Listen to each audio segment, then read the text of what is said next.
Isang nakabibinging tunog ng nababasag na porselana ang pumunit sa katahimikan ng malawak na sala.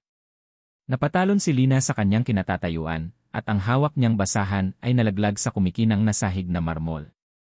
Doon, sa paanan ni Sir Kian Sebastian Guevara, nagkalat ang pira-pirasong labi ng isang antigong florera na nagkakahalaga marahil ng higit pa sa kikitain niya sa buong buhay niya. Hindi ang nabasag na florera ang nagpatigil sa paghinga ni Lina, kundi ang paraan ng pagtingin sa kanya ng kanyang amo. Malamig. Matalim. Walang anumang emosyon maliban sa tila pagkasuklam. Para bang siya ang pinakamaruming bagay sa loob ng malapalasyong mansyon na iyon. Tanga-tanga ka kasi.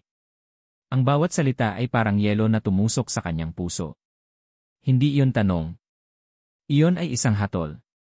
Sir, pasensya na po, nanginginig na sabi ni Lina, kahit alam niyang wala siyang kasalanan. 10 talampakan ang layo niya nang bumagsak ang florera mula sa kinatatayuan nito. Pero sa mundong ito, sa mansyon na ito, ang salita ni Kian Guevara ang batas. Hindi ko po sinasadya. Isang mapaklang tawa ang kumawala sa mga labi ni Kian. Itinuro niya ang mga piraso sa sahig. Hindi sinasadya.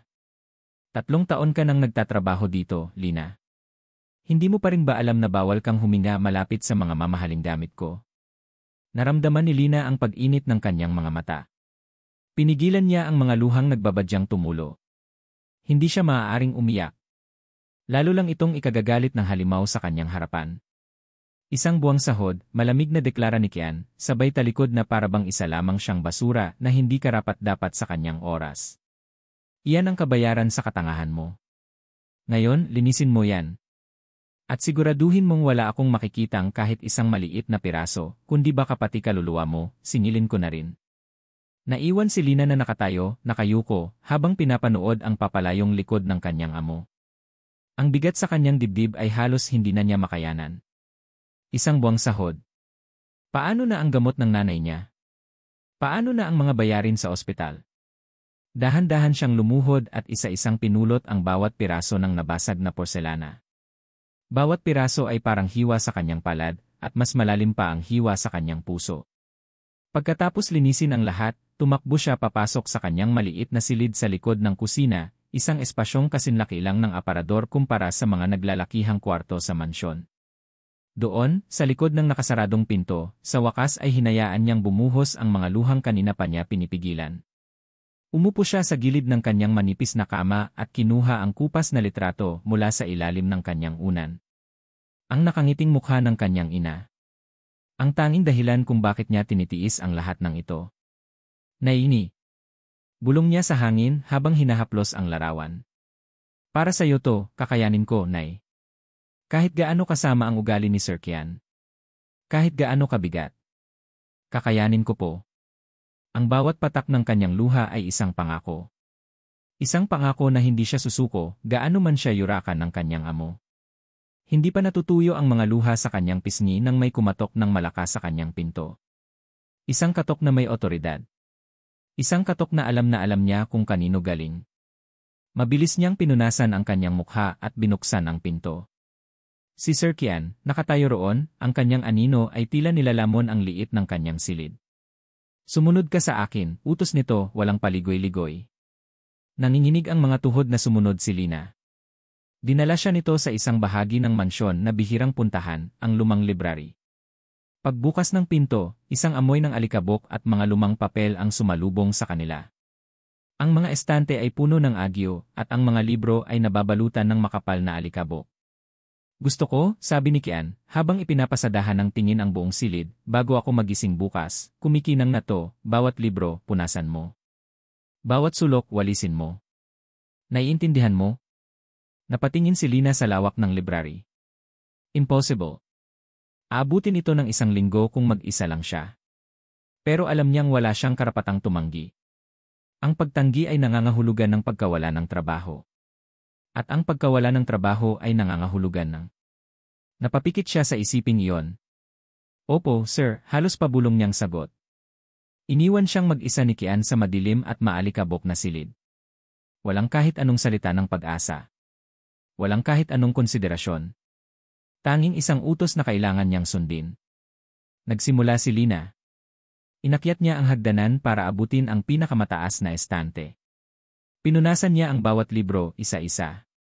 Ang alikabok ay pumasok sa kanyang ilong at lalamunan na nagdulot sa kanya ng walang tigil na pagbahing at pag-ubo. Ang pawis ay tumagaktak sa kanyang noo at likod. Ang kanyang mga braso ay nagsimulang mangalay. Ang kanyang likod ay kumikirot. Lumipas ang mga oras. Ang katahimikan ng gabi ay binasag lamang ng tunog ng kanyang pag-ubo at ng pag-urong sulong ng basahan. Ilang beses siyang muntik ng mahilo dahil sa pagod at gutom. Hindi pa siya nanananghalian. Hindi pa rin siya naghahapunan. Nang sumilip ang unang sinag ng araw sa bintana ng library, natapos ni Lina ang huling estante. Ngunit ang kanyang katawan ay bumigay na.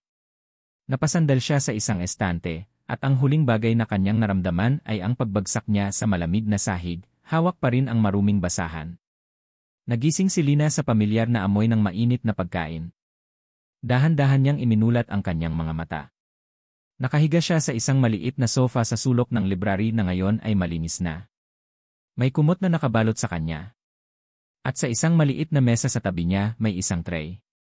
Naglalaman ito ng isang mangkok ng bagong lutong arroz caldo, isang baso ng tubig, at isang puting tableta. Bumangon siya, at naramdaman niya ang matinding sakit sa kanyang buong katawan. Ang kanyang mga mata ay napunta sa isang maliit na piraso ng papel na nakapatong sa tabi ng mangkok. Nanginginig ang mga kamay na kinuha niya ito. Isang pamilyar na sulat kamay, matulis at tila nagmamadali. 2 paungusap lang ang nakasulat. Kumain ka. Huwag kang magkakasakit sa pamamahay ko. Walang pangalan. Walang pirma. Napatingin si Lina sa tray, pagkatapos ay sa malinis na library, at pagkatapos ay sa pinto. Ang kanyang puso ay naguguluhan. Ang isip niya ay puno ng tanong. Impossible. Hindi kaya. Sino? Sino ang nag-iwan nito? Si Sir Ken ba? Ang halimaw sa mansyon. Mula sa bintana ng kanyang maluwag na opisina sa 2nd palapag, kitang-kita ni Kian Sebastian Guevara ang bawat galaw ni Lina sa hardin sa ibaba. Dapat ay mga papeles ng kumpanya ang nasa harapan niya, mga kontratang nagkakahalaga ng milyon-milyon, ngunit ang kanyang mga mata ay tila may sariling isip. Nakapako ang mga ito sa payat na babaeng yon. Napapikit siya ng mariin at sinapo ang kanyang sentido. Ano ba ang ginagawa niya? Inis niyang binalik ang tingin sa mga dokumento. Ngunit ilang segundo lang ang lumipas, muli na naman siyang sumusulyap sa labas. Nakikita niya kung paano pilit inaabot ni Lina ang mga tuyong dahon sa isang mataas na sanga ng halaman. Tumitingkayad ito, ngunit kulang pa rin. Ang suot nitong uniforme ay bahagyang umangat, at nakita ni Kian ang isang piraso ng balat sa may baywang nito.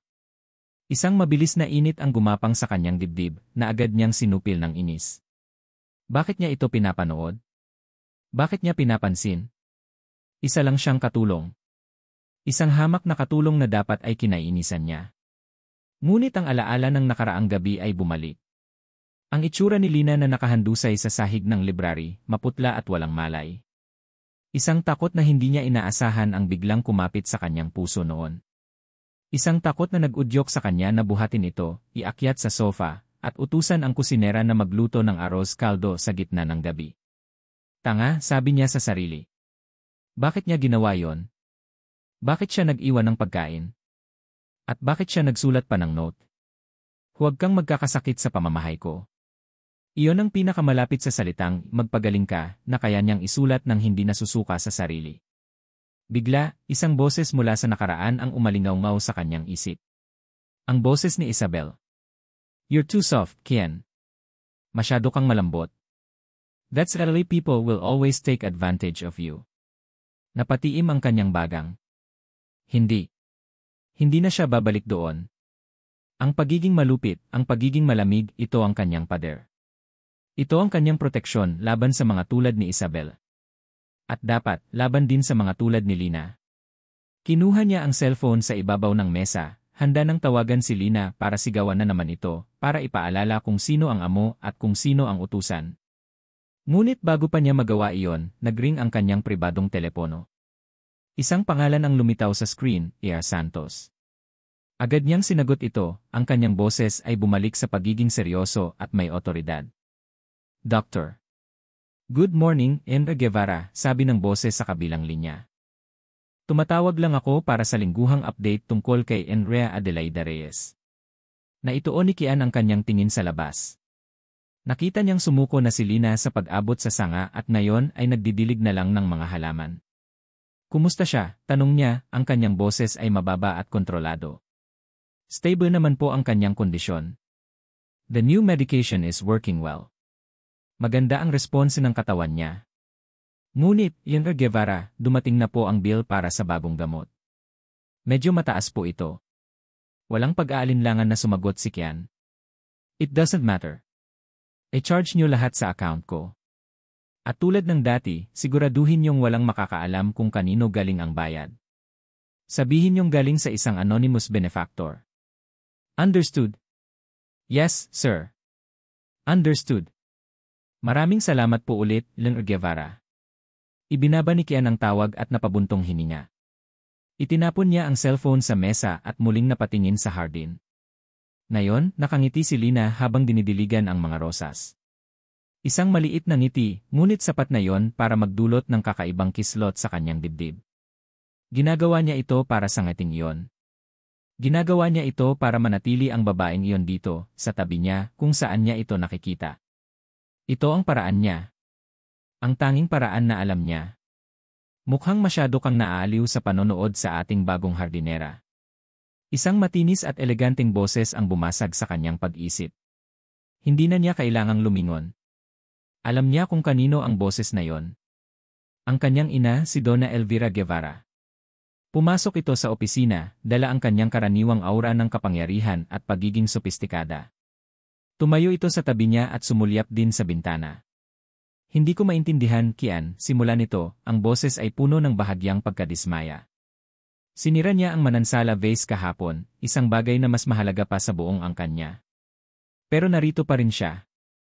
Lelay, is she still here? She does her job, simpleng sagot ni Kian, pilit na pinatatag ang kanyang boses. Nagkamali siya. Pinarusahan ko na. Tapos na ang usapan. Isang kilay ni Donna Elvira ang tumaas. Pinarusahan?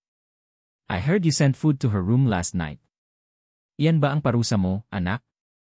Naramdaman ni Kian ang pag-igting ng kanyang panga. Ang mga mata ng kanyang ina ay matalas, nakikita ang mga bagay na ayaw niyang ipakita. She fainted. Hindi ko hahayaang may mamatay na katulong sa pamamahay ko dahil sa gutom, katwiran niya. Ngumiti si Donna Elvira, isang ngiting hindi umabot sa kanyang mga mata. Napakarami nating katulong, Kian. Pero sa kanya ka lang nagpapakita ng ganyang atensyon. Mula sa pagpaparusa hanggang sa pag-aalala. Lumapit ito sa kanya, ang tingin ay puno ng babala. Ang kanyang boses ay bumaba, naging tila isang sutlang may tinik. Anak, huwag mong sabihing nagkakagusto ka sa isang hamak na katulong. Hindi ko papayagan ang kahihiyan na yan. Ang mga salita ay tumama kay Kian na parang sampal. Ang kahihiyan. Iyon ang tingin ng kanyang ina kay Lina. Isang kahihiyan. At sa isang iglap, ang pader na itinayo niya sa paligid ng kanyang puso ay tila lalong tumibay at tumaas, na hinaharangan hindi lang ang kanyang ina, kundi maging ang sarili niyang nararamdaman. 2 araw na ang lumipas mula nang matagpuan ni Lina ang kanyang sarili na nakahiga sa sofa ng library, kasama ang isang tray ng mainit na arroz caldo. 2 araw na rin niyang pilit na binubura sa isip ang sulat kamay sa note, ngunit paulit-ulit itong bumabalik. Huwag kang magkakasakit sa pamamahay ko. Ang mga salitang iyon, na dapat sana'y tunog pagbabanta, ay nag-iwan ng kakaibang init sa kanyang dibdib.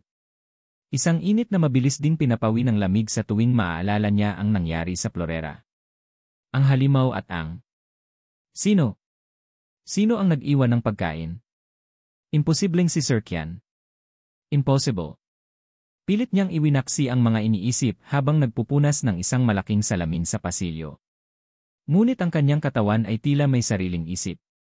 Ang pagod at puyat sa library ay naniningil na. Kanina pa nanlalabo ang kanyang paningin at ang bawat paggalaw ay parang ang bigat-bigat. Isang malamig na pawis ang nagsimulang mamuo sa kanyang noo, kahit pa malamig naman ang aircon sa buong mansyon. Sinubukan niyang kumapit sa pader para suportahan ang sarili. Kaya mo to, Lina, bulong niya. Sipon lang to.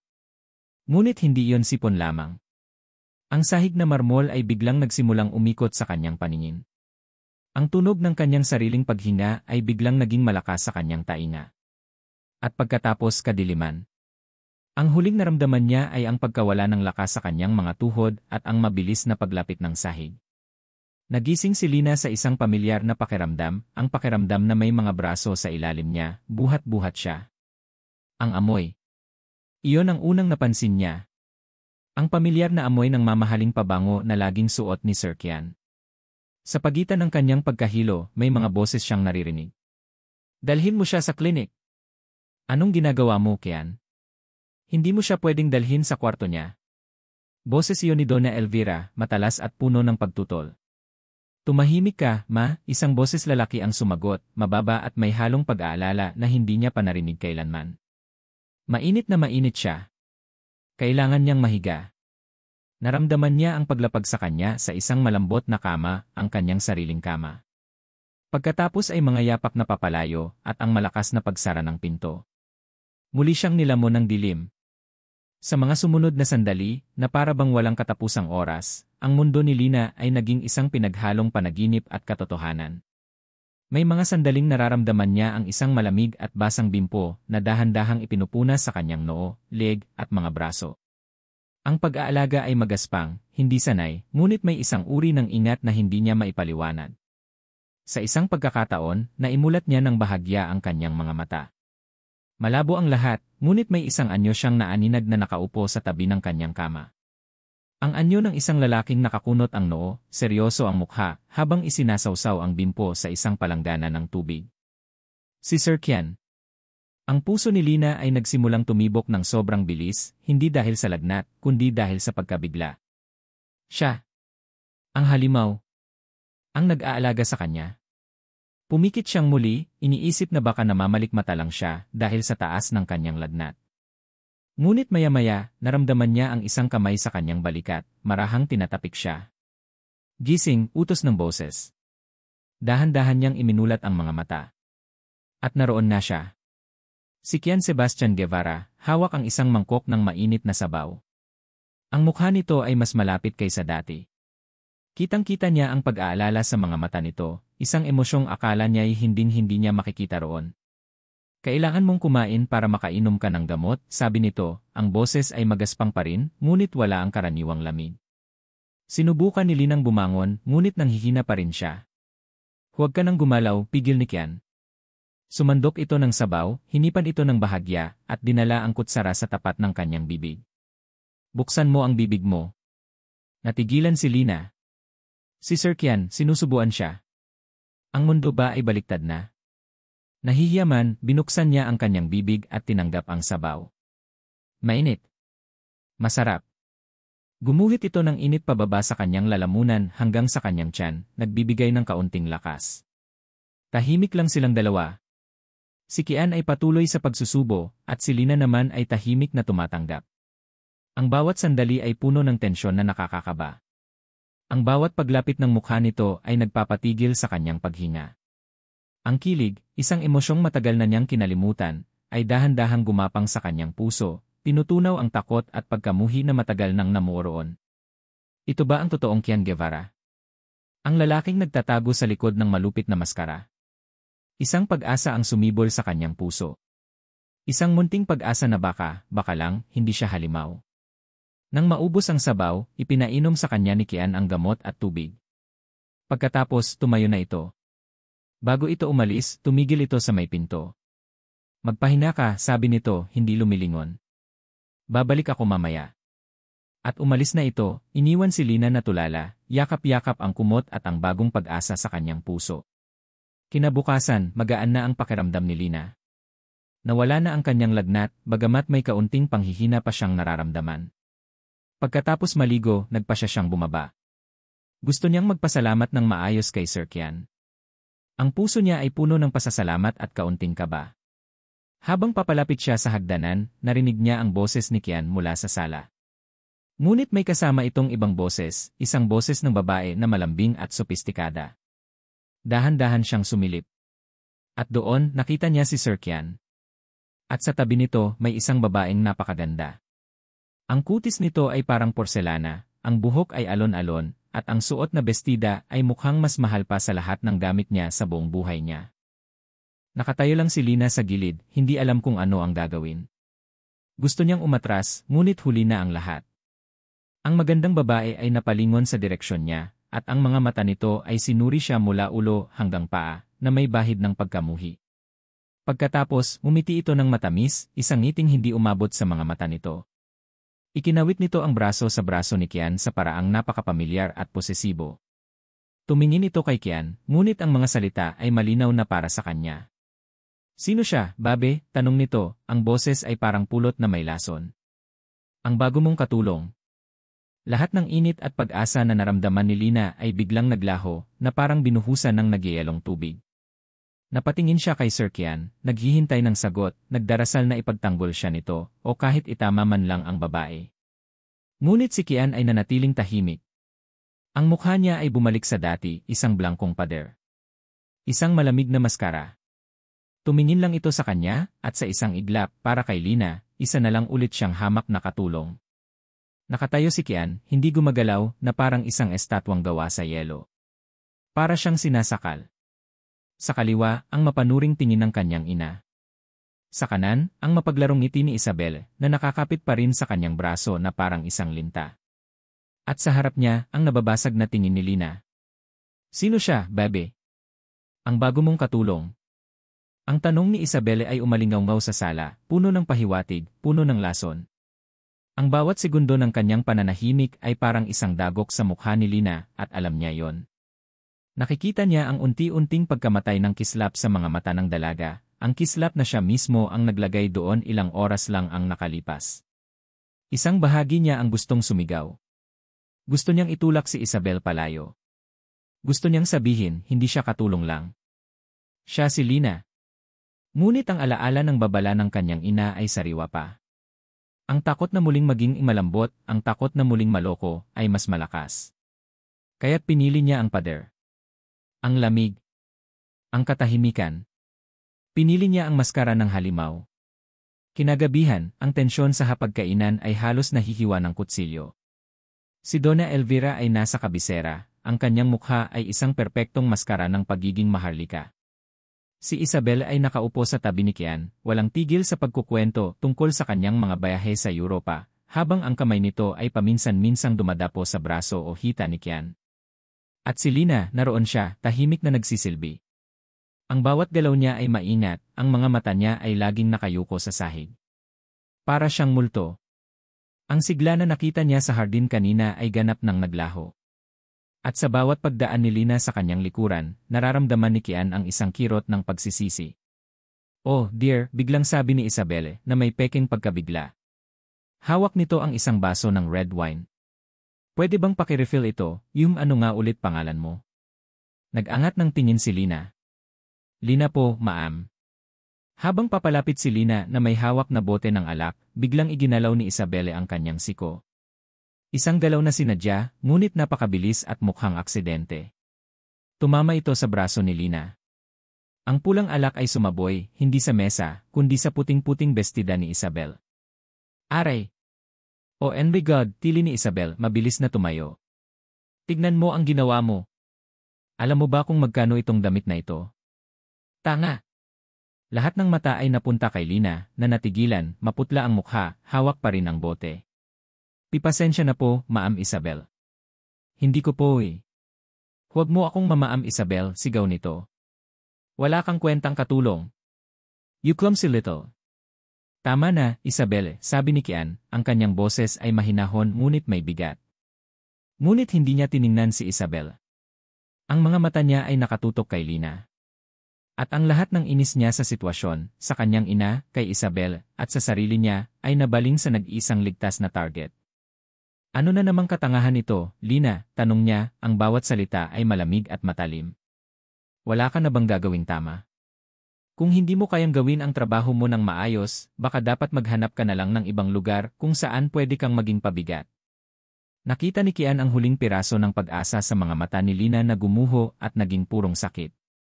Nakita niya ang panginginig ng mga labi nito. Isang butil ng luha ang pumatak mula sa mata nito, na mabilis nitong pinunasan. Walang salitang lumabas sa bibig ni Lina. Tumalikod lang ito at mabilis na naglakad papalayo, papalabas ng dining hall. Isang ngiti ng tagumpay ang sumilay sa mga labi ni Isabel. Si Donna Elvira naman ay tumango ng bahagya, tila sinasabing, iyan ang tama, anak. Si Kian naman ay naiwan doon, hawak ang kanyang kubyertos, ngunit ang nararamdaman niya ay ang sarili niyang puso na tinutusok ng mga salitang binitiwan niya. Hindi niya matapos ang kanyang pagkain. Nagdahilan siyang may kailangang tapusin sa opisina at iniwan ang dalawang babae. Ngunit hindi siya sa opisina dumiretso. Pumunta siya sa bintana na tanaw ang hardin sa likod bahay, ang kanyang laging puntahan. Doon, sa ilalim ng ilaw ng buwan, nakita niya si Lina. Nakaupo ito sa isang bench, ang mga balikat nito ay nanginginig sa pag-iyak. Ilang sandali pa, isang anino ang lumapit dito. Si Mang Tonyo, ang isa sa mga mas batang hardinero. Inabutan ni Mang Tonyo si Lina ng panyo. May sinabi ito. Hindi marinig ni Kian kung ano, ngunit nakita niya ang pag-angat ng ulo ni Lina. At pagkatapos, isang maliit, malungkot na ngiti ang sumilay sa mga labi nito habang kinukuha ang panyo. Isang itim na galit ang biglang sumabog sa loob ni Kian. Selos. Isang hindi makatwiran at makapangyarihang selos ang gumapang sa kanyang buong katawan. Paano siya naglakas loob na ngumiti sa ibang lalaki? Matapos siyang saktan, sa iba ito hihingi ng aliw. Hindi na siya nag-isip. Ang kanyang mga paa ay kusa ng gumalaw. Mabilis niyang tinahak ang daan palabas ng hardin. Nang makita siya ni Mang Tonyo, agad itong nagbaw at nagpaalam. Naiwan si Lina, na biglang nataranta nang makita kung sino ang papalapit. Bago pa makapagsalita si Lina, hinawakan na siya ni Kian sa braso at hinila patayo. Dinala niya ito sa isang madilim na pasilyo sa gilid ng mansyon, kung saan walang makakakita sa kanila. Ikinulong niya ito sa pagitan ng kanyang mga braso, isinandal sa malamig na pader. Sir, ano po? Sino siya? Putol ni Kian, ang kanyang boses ay mababa at puno ng pagbabanta. Si Mang Tonyo po. Ang hardinero. Anong pinag-uusapan niyo? O wala po, sir. Binigyan niya lang po ako ng panyo. Ngumisi si Kian ng mapakla. Panyo? At minisyan mo siya? Ganoon ba kadali para sa'yo nang umiti sa iba? Ang takot sa mga mata ni Lina ay napalitan ng pagkalito. Hindi ko po kayo maintindihan, sir. Hindi mo maintindihan? Lumapit pa si Kian, ang kanilang mga mukha ay ilang pulgada na lang ang pagitan. Simple lang, Lina. Pakinggan mong mabuti. Itinukod niya ang isang kamay sa pader, sa tabi mismo ng ulo ni Lina. Ang kanyang boses ay naging isang mapanganib na bulong. Tandaan mo, Lina. Katulong kita. Akin ka. Hindi ka pwedeng umiti ng ganyan sa ibang lalaki. Bago pa man makapagproseso si Lina sa kanyang mga narinig, ginawa na ni Kian ang isang bagay na nagpagimbal sa kanilang dalawa. Mabilis niyang ibinaba ang kanyang mukha at sinakop ang mga labi nito. Hindi ito isang halik na malambing. Hindi ito tulad ng mga nasa panaginip. Ito ay mapusok, marahas at puno ng pag-angkin. Isang halik na nagsasabing, akin ka, sa paraang hindi kayang gawin ng mga salita. Naramdaman niya ang paninigas ng katawan ni Lina, ang pagkabigla nito.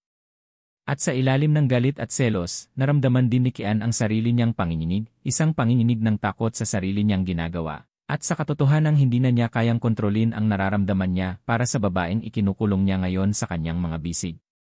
Hanggang sa paghiga niya sa kanyang kama, ramdam pa rin ni Lina ang anino ng halik ni Sir Kian sa kanyang mga labi. Hindi niya ito magawang burahin. Isang halik na marahas at mapag-angkin, ngunit isang halik pa rin. Hinawakan niya ang sariling labi, ang puso niya ay isang malaking kaguluhan. Bakit? Bakit niya ginawa yon? Ang mga salita nito ay umalingaw-ngaw sa kanyang isip. Akin ka. Isang bahagi niya ang natakot. Ang mga salitang iyon ay parang kadena. Ngunit may isa pang bahagi, isang maliit at hangal na bahagi, na nakaramdam ng kakaibang kilig. Ang isipin na sa kabila ng lahat ng galit at kasungitan, may pagnanasa siyang angkinin siya. Naguguluhan siya. Sino ba talaga si Kian Guevara? Ang halimaw na sumisigaw sa kanya sa harap ng maraming tao. O ang lalaking nag-aalaga sa kanya kapag may sakit siya at humahalik sa kanya sa dilim. Para takasan ang magulong isipan, kinuha niya ang kanyang lumang cellphone at idinayal ang numero ng kanyang ina. Kailangan niyang marinig ang boses nito. Ang boses nito ang kanyang kanlungan. Hello, Nay. Kumusta po kayo? Simula niya, pilit na pinasasaya ang kanyang boses. Anak! Lina! Napatawag ka. Ang boses sa kabilang linya ay masigla at puno ng buhay, hindi tulad ng dati. Nako, anak, may napakagandang balita ako sa'yo. Biglang kinabahan si Lina. Ano po yun, Nay? Ang bayarin sa ospital para sa buwan na to bayad na lahat. At hindi lang yun, anak. Pati ang mga susunod na gamutan, ang mga bagong gamot na sinasabi ng doktor, bayad na rin daw. 1 taon, anak. Bayad na ang lahat para sa 1 taon. Natigilan si Lina. Po. Paano po nangyari yon? Sino raw po ang nagbayad? Ayon sa ospital, isang anonymous benefactor daw, anak. Isang mabuting taong ayaw magpakilala. Hindi ba't isang milagro? Sinagot ng Diyos ang mga dasal natin. Isang milagro. Iyon ang sabi ng nanay niya. Ngunit sa isip ni Lina, ibang pangalan ang pumapasok. Isang pangalan na nakakatakot isipin, ngunit hindi niya maiwasang pagdugtungin ang mga pangyayari. Ang arroz caldo. Ang note. Ang pag-aalaga noong nilagnat siya. Ang halik. At ngayon ito. Maaari kaya? Pagkatapos ng tawag, hindi na mapakali si Lina. Ang puso niya ay bumibilis sa bawat pagtibok. Isang pag-asa, maliit ngunit makapangyarihan, ang nagsimulang sumibol. Kung totoo ang iniisip niya, ibig sabihin lahat ng kasungitan, lahat ng galit ay isang pagkukunwari lang. Nasa likod ng lahat, nag-aalala ito sa kanya. Nagmamalasakit. Kailangan niyang malaman. Kailangan niya ng kumpirmasyon. Kinabukasan, hinintay niya ang kanyang pagkakataon. Narinig niya mula sa ibang kasambahay na may mahalagang meeting si Sir Kian, kasama si Donna Elvira at Ma'am Isabel sa kabilang bahagi ng mansyon. Ito na ang kanyang tsansa. Nanginginig ang mga kamay at tuhod, dahan-dahan siyang umakyat sa 2nd palapag. Ang bawat hakbang ay mabigat. Ang bawat anino ay tila nagmamasid. Tumigil siya sa harap ng isang pinto, ang pinto ng opisina ni Sir Kian. Ang lugar na iyon ay sagrado, mahigpit na ipinagbabawal sa mga katulad niya maliban na lang kung may utos. Huminga siya ng malalim at dahan-dahang pinihit ang seradura. Hindi ito nakalock. Pumasok siya sa loob at ang amoy ng mamahaling leather at lumang libro ang sumalubong sa kanya. Mabilis niyang nilibot ng tingin ang silid. Maayos. Malinis. Walang anumang bakas. Aalis na sana siya nang may isang bagay na pumukaw sa kanyang atensyon sa ibabaw ng malaking mesa. Isang asul na folder. At sa ibabaw nito, nakasulat ang isang pamilyar na pangalan, Reyes Adelaida. Ang pangalan ng nanay niya. Naramdaman niya ang pagbilis ng kanyang pulso. Lumapit siya, ang puso niya ay dumadagundong sa kanyang dibdib. Nanginginig ang kamay na binuksan niya ang folder. Ang kanyang hininga ay naputol. Sa loob, hindi lang isang resibo, kundi isang makapal na salansan ng mga hospital bill mula sa nakaraang buwan. Mula sa buwan bago iyon. Hanggang sa pinakaunang buwan ng kanyang pagtatrabaho dito, 3 taon na ang nakalipas. Ang lahat ng gastusin, ang mga pinakamahal na gamot, ang mga bayad sa doktor, lahat ay naroon. At sa likod ng mga bill, may isa pang salansan ng papel. Mga bank transfer statement. Mula sa isang account. Ang kanyang mga mata ay nanlalabo na sa mga luhang namumuo. Iisa lang ang pangalan ng account holder na nakasulat sa bawat transaksyon. Guevara, Kian Sebastian. Ang mga papel ay nalaglag mula sa kanyang mga kamay. Napahawak siya sa mesa para suportahan ang sarili. Ang katotohanan ay parang isang malaking alon na humampa sa kanya. Siya. Siya pala ang anonymous benefactor. Sa loob ng 3 taon. Ang lahat ng paghihirap niya, ang lahat ng pagtitiis niya, ang lahat ng sahod na akala niya ay kulang na kulang ay dahil pala dito. Siya ang nagbabayad. Siya ang bumubuhay sa nanay niya. Ang halimaw. Ang malupit niyang amo. Ang tagapagligtas niya. Isang tawa na may kasamang iyak ang kumawala sa kanyang bibig. Hindi dahil sa saya, kundi dahil sa sobrang pagkabigla. Ang lahat ng galit niya ay biglang natunaw at napalitan ng isang emosyong hindi niya kayang pangalanan. Isang napakalaki at nakakalulang pasasalamat. Isang pag-ibig. Nakatayo siya roon, hawak ang mga papeles, nang biglang bumukas ang pinto. Nanlaki ang kanyang mga mata sa takot. Nakatayo roon si Donna Elvira at si Isabel, parehong nakatingin sa kanya nang may pagtataka, na agad napalitan ng pagkasuklam nang makita ang mga papel na hawak niya. "Anong ginagawa mo dito, babae?" matigas na tanong ni Donna Elvira. Ngunit si Isabel ang nagsalita, isang mabagal at malademonyong ngiti ang gumuhit sa kanyang mga labi. Lumapit ito, ang mga mata ay parang ahas na nakatingin sa kanya. "Ayan," sabi nito, ang boses ay matamis ngunit puno ng kamandad. "Nahuli ka na, gold digger." Natigilan si Lina. "Hindi. Akala mo maluloko mo si Kian," patuloy ni Isabel, na parang isang hukom na nagbibigay ng hatol. Kinuha nito ang isang papel mula sa kanyang kamay. "Akala mo hindi namin alam ang laro mo? Ang pagpapaawa mo?" Lumingon si Isabel kay Donna Elvira at pagkatapos ay ibinalik ang tingin kay Lina. Ang kanyang mga salita ay binitiwan na parang mga punyal, bawat isa ay tumatama sa puso ni Lina. "Bawat galaw mo, binili na niya. Pati buhay ng nanay mo, hawak niya sa palad niya." Ang mundo ni Lina ay umikot. Ang magandang katotohanan na natuklasan niya ilang sandali lang ang nakalipas ay biglang naging isang napakapangit na kasinungalingan. Ang pag-aalaga ay naging pagbili. Ang pagmamalasakit ay naging pagkontrol. Ang kaligtasan ay naging isang gintong hawla. Ang mga salita ni Isabel ay parang lason na kumalat sa buong sistema ni Lina, binabago ang lahat ng kanyang nakita, lahat ng kanyang naramdaman. Ang magandang katotohanan na natuklasan niya ay nabalutan ng isang napakapangit na kulay. Bawat galaw mo, binili na niya. Pati buhay ng nanay mo, hawak niya sa palad niya. Siya pala ang nagbabayad. Hindi dahil sa pagmamalasakit, kundi dahil sa pag-ari. Ang halik sa pasilyo, hindi iyon pagnanasa, iyon ay pagmamarka.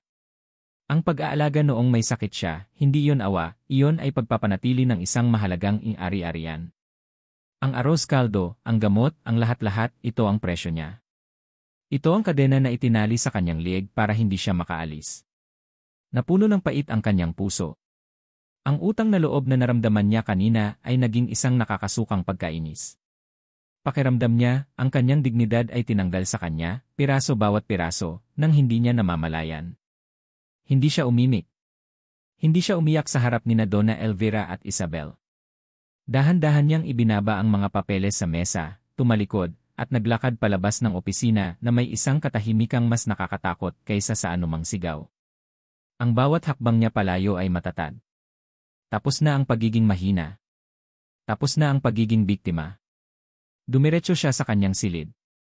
Ngunit sa kalagitnaan ng hallway, nakasalubong niya ang taong pinakaayaw niyang makita sa mga sandaling iyon. Si Kian. Nakatayo ito roon, ang mukha ay nagpapakita ng bahagyang pag-aalala. "Lina. Saan ka galing? Pinatawag kita kanina." Hindi na nito natapos ang sasabihin. Sa isang iglap, lahat ng sakit at galit na kinimkim ni Lina ay sumabog. Lumapit siya, at sa harap mismo ni Kian, inihagis niya ang folder na dala-dala niya pa rin. Ang mga papel ay kumalat sa sahig na marmol sa pagitan nilang dalawa, mga katibayan ng kanyang pagkakabili. "Ito ba?" tanong ni Lina, ang boses niya ay nanginginig sa pinaghalong sakit at galit. Ang mga luha na pinigilan niya kanina ay malaya ng bumuhos. "Ito ba ang presyo ko, Sir Kian?" Natigilan si Kian. Ang kanyang mga mata ay lumipat mula sa mukha ni Lina patungo sa mga papel na nakakalat. Ang kanyang mukha ay nagpakita ng pagkabigla at pagkatapos pagsisisi. Ngunit bago pa siya makahanap ng mga salita, ang kanyang likas na arogansya ang nanaig. "Anong ginagawa mo sa opisina ko?" tanong niya, isang tangkang pagbawi ng kontrol. Tumawa si Lina ng mapakla. "Nagulat ka ba? Nanalaman ko kung paano mo ako ginawang laruan. Kung paano mo ginamit ang nanay ko para itali ako sa'yo." "Hindi totoo yan," sabi ni Kian, ang kanyang panga ay nagtiim. "Hindi mo naintindihan." "Ano ang hindi ko naintindihan?" sigaw ni Lina, ang kanyang boses ay umalingaw-ngaw sa pasilyo. "Na sa bawat insulto mo, sa bawat parusa mo, sa bawat pagyurak mo sa pagkatao ko, sa likod ng lahat ng iyon, binabayaran mo pala ang buhay ng nanay ko para masigurong hindi ako aalis. Para masigurong mananatili akong alipin mo." Si Kian ay napipi. Nahuli siya. At sa halip na aminin ang kanyang nararamdaman, sa halip na sabihin ginawa niya yon dahil nag-aalala siya, pinili niya ang pinakamadaling paraan para protektahan ang kanyang sarili. Ang pagiging malamig. Ginawa ko lang ang dapat, sagot niya, ang boses ay walang emosyon, na parang isang transaksyon lang ang lahat. Ang mga salitang iyon ang pumatay sa huling piraso ng puso ni Lina. Iyon na. Iyon na ang kumpirmasyon. Ang dapat, ulit niya, ang kanyang boses ay halos pabulong na ngayon sa sobrang sakit. O para itali ako dito habang buhay. Umiling siya habang patuloy na tumutulo ang kanyang mga luha. Tapos na, Sir Kian. Tapos na ang pagiging tanga ko. Tumalikod siya at mabilis na tinungo ang kanyang silid, iniwan si Kian na nakatayo sa gitna ng mga nagkalat na papel, hindi makagalaw. Sa loob ng kanyang maliit na kwarto, gumalaw si Lina ng may determinasyon. Kinuha niya ang kanyang maliit na bag at sinimulang ilagay ang kanyang ilang damit. Wala siyang maraming ari-arian. Ang lahat ng mayroon siya ay kasya sa isang bag. Pagkatapos, kinuha niya ang isang sobre mula sa ilalim ng kanyang kama. Sa loob nito, naroon ang lahat ng perang naipon niya sa loob ng 3 taon. Bawat sentimo na tiniis niya, bawat pisong inipon niya para sa kanyang ina, ang pera ngayon ay alam na niyang hindi naman pala kinailangan. Inilagay niya ang makapal na sobre sa loob ng isang mas malaking brown envelope. Kumuha siya ng isang maliit na piraso ng papel at isang ballpen. Isang huling luha ang pumatak sa papel habang isinusulat niya ang ilang salita. Pagkatapos, pinunasan niya ang kanyang mukha. Sapat na. Lumabas siya ng kanyang silid, dala ang kanyang bag, tahimik siyang dumaan sa kusina, naglakad palabas ng pinto sa likod. Walang lumingon. Walang pumansin. Gaya ng dati. Ngunit ngayon, ang pagiging invisible niya ay ang kanyang kalayaan. Bumalik si Kian sa kanyang opisina, gulong-gulo ang isip. Sinubukan niyang ayusin ang mga papeles, ngunit ang mukha ni Lina, puno ng sakit at pagtataksil, ang tanging nakikita niya. Isang oras siyang nakaupo roon, hindi alam kung ano ang gagawin. Sa huli, tumayo siya. Pupuntahan niya si Lina. Pipilitin niya itong makinig. Sasabihin niya ang lahat. Hindi niya alam kung paano pero susubukan niya. Mabilis siyang naglakad patungo sa silid nito sa likod ng kusina. Kumatok siya. Walang sumasagot. Kumatok siya ulit, mas malakas. Lina, tawag niya. Buksan mo to, mag-usap tayo. Katahimikan. Isang masamang kutob ang gumapang sa kanyang dibdib. Pinihit niya ang seradura. Bukas. Itinulak niya ang pinto. Ang silid ay walang tao. Malinis. Ang kama ay maayos na. Para bang walang nakatira doon. Ngunit may isang bagay sa ibabaw ng maliit na mesa. Isang brown envelope. Nanginginig ang kamay na kinuha niya ito. Mabigat. Binuksan niya ito at nakita ang isang makapal na tumpok ng pera. At sa ibabaw ng pera, may isang nakatuping papel. Binuksan niya ito. Isang pamilyar na sulat kamay. Bayad sa utang na loob. Malaya na ako. Ang mga salita ay parang suntok sa kanyang sikmura, na nagpatalsik sa lahat ng hangin mula sa kanyang baga. Napatingin siya sa paligid ng walang lamang silid. Ang bintana ay bahagyang bukas, hinahayaang pumasok ang malamig na hangin ng gabi. Wala na siya. Umalis na siya. Sa unang pagkakataon sa loob ng maraming taon, naramdaman ni Kian Sebastian Guevara ang tunay na takot. Ang takot ng pagkawala.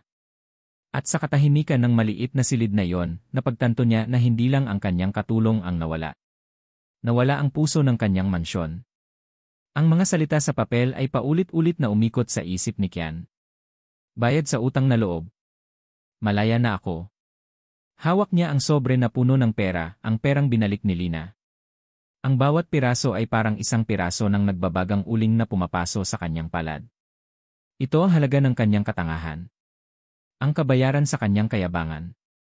Sa mga sumunod na araw, ang mansyon ng mga Guevara ay naging isang malaking puntod. Ang katahimikan ay nakakabingi. Ang bawat sulok ay nagpapaalala sa kanya kay Lina. Ang malinis na sahig na marmol kung saan niya ito pinagalitan dahil sa florera. Ang library na kumikina ngayon dahil sa pagod nito. Ang hardin kung saan niya ito unang nakitang ngumiti. Ang madilim na pasilyo kung saan napapikit si Kian. Naging anino na lang siya ng sarili niya. Ang mga pagkain ay walang lasa. Ang mga pulong sa kumpanya ay walang kabuluhan. Ang tanging naroroon ay isang malaking butas sa kanyang dibdib, isang butas na may hugis ni Lina. Isang gabi, habang nakaupo siya sa kanyang opisina at nakatitig sa kawalan, pumasok ang kanyang ina. Si Donna Elvira, na may daladalang isang tasa ng tsaa, ang kanyang mukha ay kalmado gaya ng dati. 3 araw ka ng ganyan, Kian, sabi nito, inilapag ang tasa sa kanyang mesa. Hindi ka kumakain. Hindi ka natutulog. Dahil lang ba sa isang katulong? Hindi sumagot si Kian. Ang kanyang mga mata ay nanatiling blanko. Mabuti na rin at umalis siya, patuloy ng kanyang ina. Isang problema ang nawala. Ngayon, maaari ka nang mag-focus sa mga mas importanteng bagay. Tulad ni Isabel. She's a good match for you, for our family. Sa wakas, gumalaw si Kian. Dahan-dahan niyang itinaas ang kanyang tingin, at ang mga mata niya ay hindi na blanko. Nag-aalab ang mga ito sa isang galit na matagal ng kinikimkim. Problema, tanong niya, ang kanyang boses ay mahina ngunit puno ng panganib. Siya ba ang problema, ma? O kayo? Natigilan si Donna Elvira. Anong ibig mong sabihin? Tumayo si Kian, at sa unang pagkakataon, nakita ng kanyang ina ang isang Kian na hindi niya kilala. Isang Kian na basag. Kayo ni Isabel, sabi niya, ang boses ay nanginginig sa galit. Alam kong nandoon kayo. Narinig ko kayo mula sa pasilyo. Ang mga salitang sinabi ninyo sa kanya. Kayo ang nagtulak sa kanya palayo. Ginawa lang namin ang nararapat, depensa ni Donna Elvira, tumataas na rin ang boses. Para protektahan ka sa isang gold digger. Gold digger. Tumawa si Kian ng mapakla, isang tawang puno ng sakit. Binalik niya ang lahat ng pera, ma. Bawat sentimo. Kung gold digger siya, sana'y matagal na siyang umalis at nagpakasaya sa perang binibigay ko. Pero nanatili siya. Tiniis niya ang lahat ng panlalait ko, ang lahat ng kasungitan ko, dahil may dignidad siya. Isang bagay na hindi niyo kailanman maiintindihan. Hinampas niya ang mesa ng malakas na nagpatalsik sa tasa ng tsaa. Sinira niyo ang nag-iisang bagay na nagpasaya sa akin, ma. Ang nag-iisang tao na nakakita sa akin sa likod ng lahat ng pera at kapangyarihan na ito. Sinira niyo. Napaurong si Donna Elvira, takot sa unang pagkakataon sa galit ng kanyang anak. Hindi pa tapos si Kian. Lumabas siya ng opisina at hinanap si Isabel, na nooy nagbabasa ng isang magazine sa sala na para bang reyna ng mansyon. Umalis ka na, sabi ni Kian, ang kanyang boses ay walang anumang bahid ng dating pag-aalinlangan. Nag-angat ng tingin si Isabel, nagulat. What? Kian, babe, anong problema? Ang problema, Isabel, ay ikaw, sabi ni Kian, lumapit ito. Akala ko nagbago ka na. Pero pareho ka pa rin. Mapaglaro. Mapang-abuso. Akala mo pag-aari mo ang mundo. Akala mo pag-aari mo ako. Ginawa ko lang yun para sa'yo. That girl was manipulating you. Hindi. Ako ang nagmamanipula sa sarili ko, sagot ni Kian, isang masakit na pag-amin. Pinaniwala ko ang sarili ko na kailangan ko ng isang katulad mo para maging malakas. Pinaniwala ko ang sarili ko na lahat ng tao ay tulad mo, mapanlinlang, manggagamit at walang puso. Tumingin siya ng diretsyo sa mga mata ni Isabel, at sa unang pagkakataon, wala na ang dating kapangyarihan nito sa kanya. Pero nagkamali ako. Nagkamali ako nang husgahan ko si Lina base sa sugat na iniwan mo. Hindi siya katulad mo. Hinding-hindi. Paano mo nasasabi yan?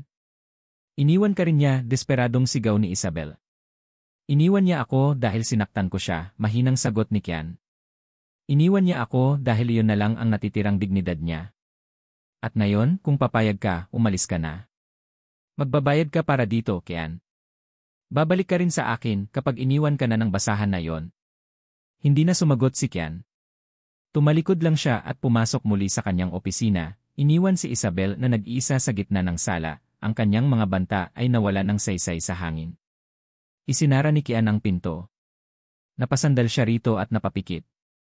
Ang galit ay nawala na at ang natira na lang ay isang malinaw at kagyat na layunin. Hahanapin niya si Lina. Kinuha niya ang susi ng kanyang kotse at ang kanyang wallet. Walang plano. Walang estratehiya.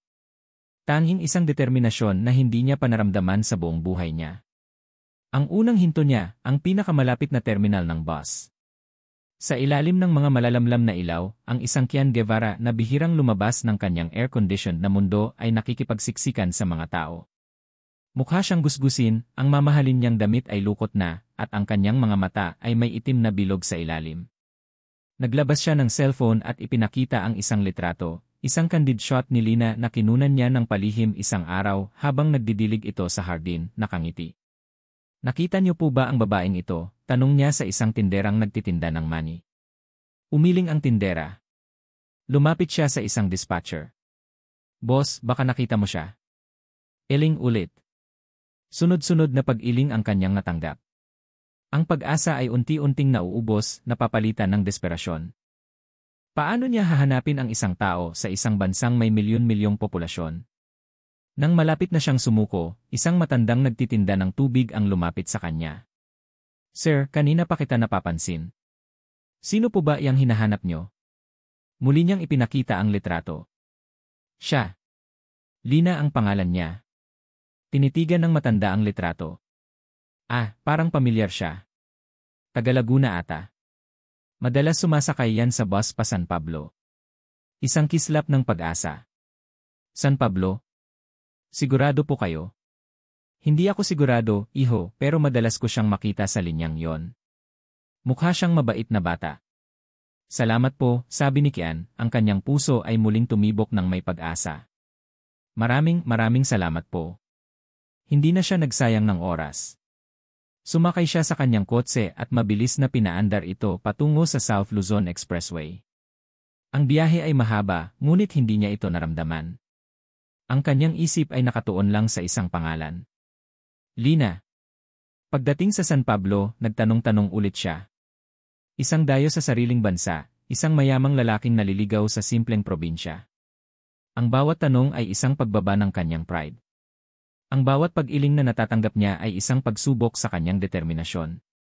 Sa huli, isang naisip ang pumasok sa kanyang isip. Ang nanay niya.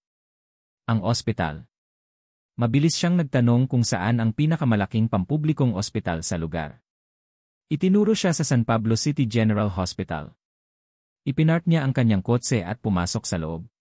Ang amoy ng gamot at antiseptiko ay sumalubong sa kanya. Malayo ito sa mga pribado at mamahaling ospital na kanyang kinalakihan. Simple. Magulo. Puno ng tao. Naglakad siya sa mga pasilyo, ang bawat hakbang ay mabigat sa kaba. Paano kung wala siya dito? Paano kung nagkamali siya?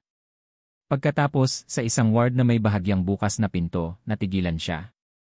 Sa loob, sa tabi ng isang kama sa ospital, nakaupo si Lina. Ang kanyang ina ay nakahiga, ngunit mukhang mas malusob, natutulog ng mahimbing. At si Lina nakangiti siya. Isang ngiting hindi pa nakikita ni Kian dati. Payapa. Panatag. Isang ngiti na hindi para sa kanya. Isang ngiti na nabubuhay sa isang mundong wala siya. At iyon ang pinakamasakit sa lahat. Nakatayo lang siya roon sa labas, isang anino, pinapanood ang babaeng sinaktan niya na sa wakas ay nakahanap ng kapayapaan palayo sa kanya. Dahil siguro sa naramdaman nitong may nakatingin, o baka nagkataon lang, dahan-dahang lumingon si Lina patungo sa direksyon ng pinto.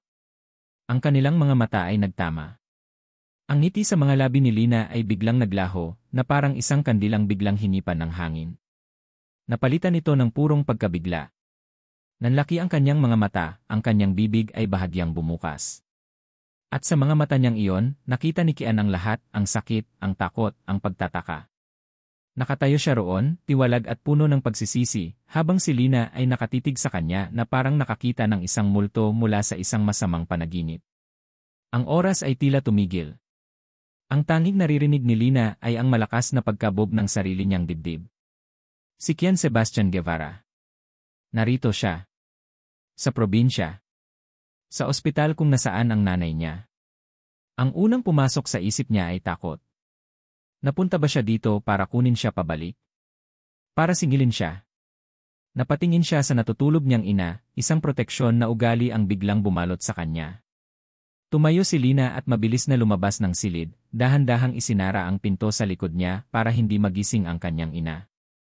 Hinarap niya si Kian sa pasilyo, ang kanyang mukha ay isang maskara ng tapang na pilit niyang isinusuot. Anong ginagawa niyo dito, sir? Tanong niya, ang kanyang boses ay malamig, ngunit hindi nito maitago ang panginginig. Si Kian na nasa harapan niya ay ibang-iba sa Kian na kilala niya. Ang dati laging makisig at aroganteng amo ay mukhang pagod at gusgusin. Ang mga mata nito, na dati laging puno ng pagkamuhi, ay puno ngayon ng isang emosyong hindi niya pa nakikita dati, isang malalim at nakakaawang sakit. Lina, sabi nito, ang boses ay paos, kailangan nating mag-usap. Wala na po tayong dapat pag-usapan, mabilis niyang sagot. Umalis na po kayo. Baka magising pa ang nanay ko.